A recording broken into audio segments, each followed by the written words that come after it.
Hello guys, in this video I'm gonna talk about the #1 build in Europe right now. This is a cross/slash build by a player called Detron. Right now he's doing more than 300 million DPS and I'm gonna break down this build in this video. Please watch it all the way to the end and don't miss some extra information in the description of this video. We're gonna start with the runes. So cross/slash is the only skill doing damage here. Okay, so this is a very straightforward and very easy to play build. He has it awakened with source to amplify damage, and the link runes around cross/slash, they are all for damage amplification. So he's using Mana Storm, Persistence, so there's no critical damage, Smash, which goes hand in hand with Persistence, Concentrated Area Damage, Melee Amplification, and Strike. This is his rune cast. These are the 5 skill runes that he actively uses.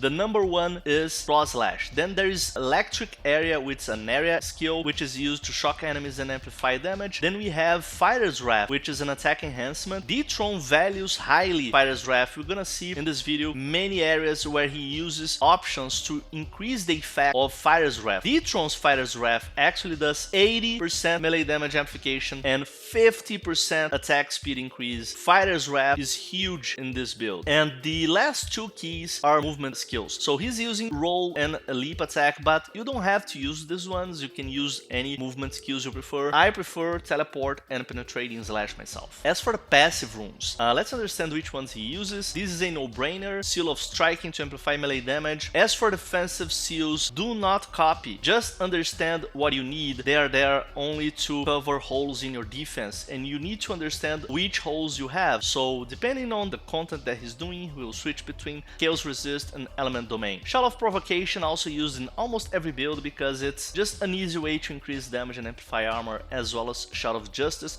They occupy very little space in your rune board and they can be very effective. Shout of Justice here to remove status effect from yourself, as well dampening movement speed from the enemies nearby. And Siphon Life, also a no-brainer almost in every hit build. This build, cross/slash, you'll be moving fast across the map, doing fast hits, doing area damage. So there will be a lot of HP absorption. So let's take a look at the gear. I do believe these are the best daggers for this build. He's using 2 Noble Hunter daggers, and the reason he uses them is because they have a high base damage, high speed, and they also offer each a movement speed bonus. And the authorities here are Alyssa and Boreal. These are the best authorities for this dagger. I advise you to try to put both in the same dagger. Combine those 2 authorities, that way you can make a even more powerful dagger with it. How can you combine 2 authorities? Well, take a look at the video that I'm gonna put at the description of this one here so you can understand how to do that. I'm also linking the spreadsheet. If you still don't have access,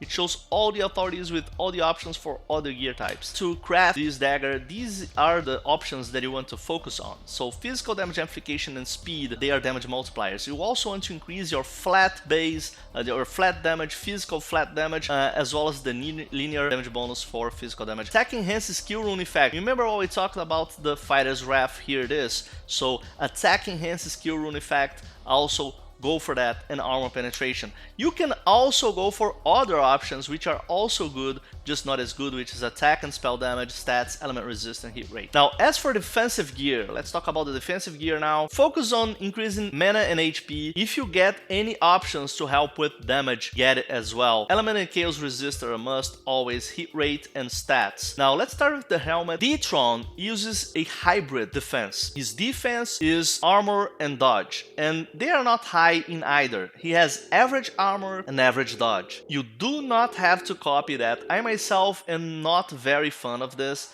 but seems to be working pretty well for him. So he chooses the hybrid options because of the extra bonuses that he gets. In the case of the helmet, he gets armor penetration in a lot of it. He uses Remarkable Chain Helm to get 12% armor penetration. Now, authorities for the helm, you can get any, but Capri is a little bit better. For Spaulders, again, a hybrid armor dodge to get a mana cost dampening. He's using Vanguard Chain Spaulders.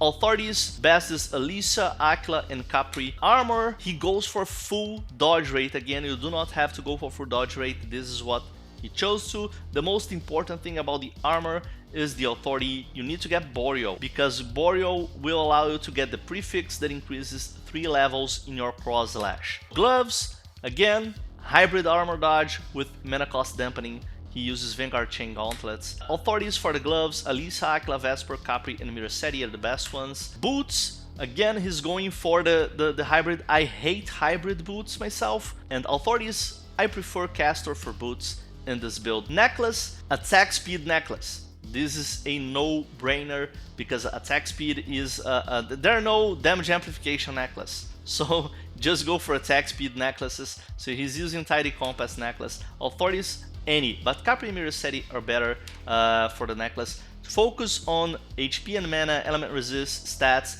physical damage for the flat damage, damage amplification and speed.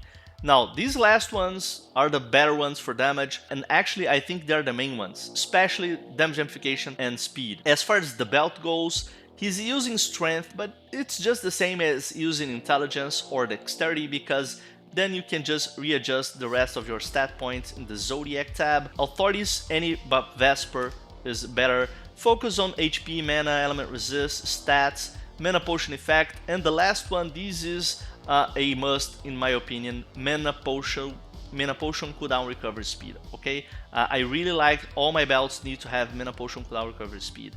I think it's really important.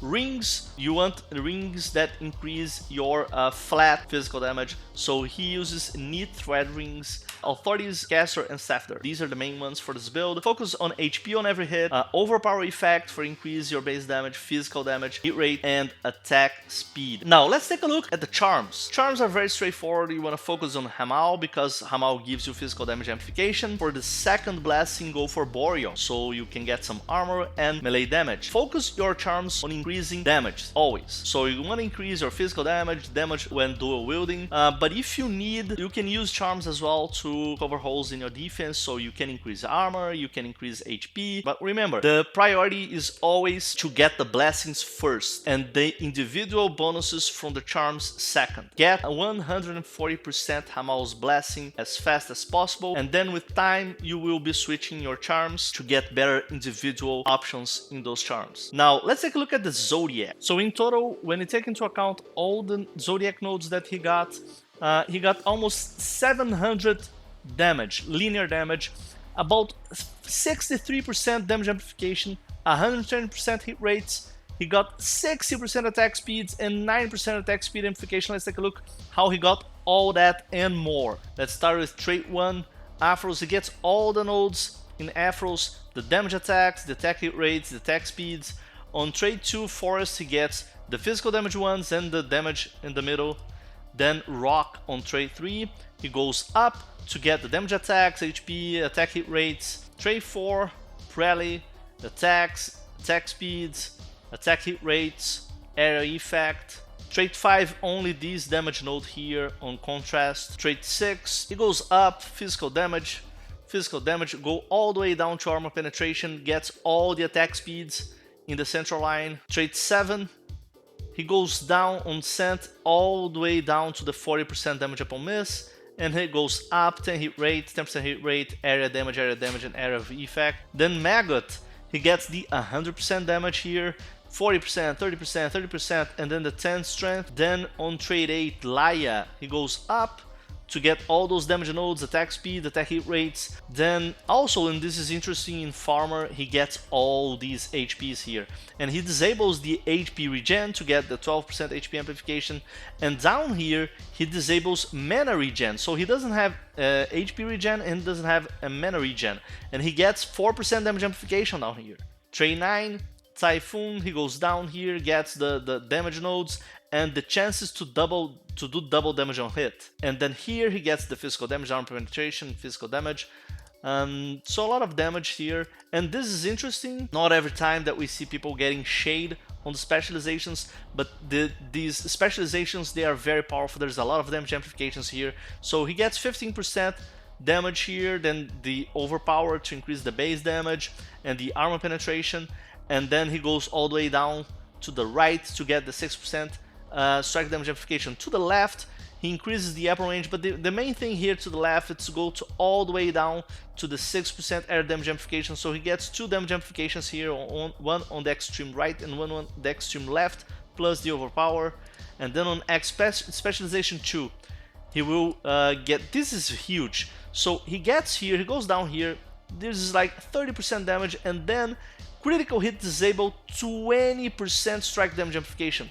Then to the left he gets acceleration to get more attack speed and movement speed, and more 8% strike damage amplification. So right here there's 28% strike damage amplification just on specialization 2, and then specialization 3, Ganita.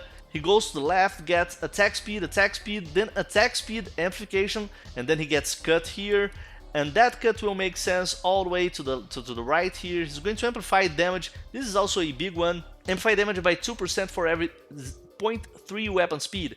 His weapons do 1.7, so that's almost 6. It's almost 12% damage amplification here, and then he gets 15% damage amplification against bleedy enemies, and he does make enemies bleed, so a lot of damage amplifications, speed amplifications.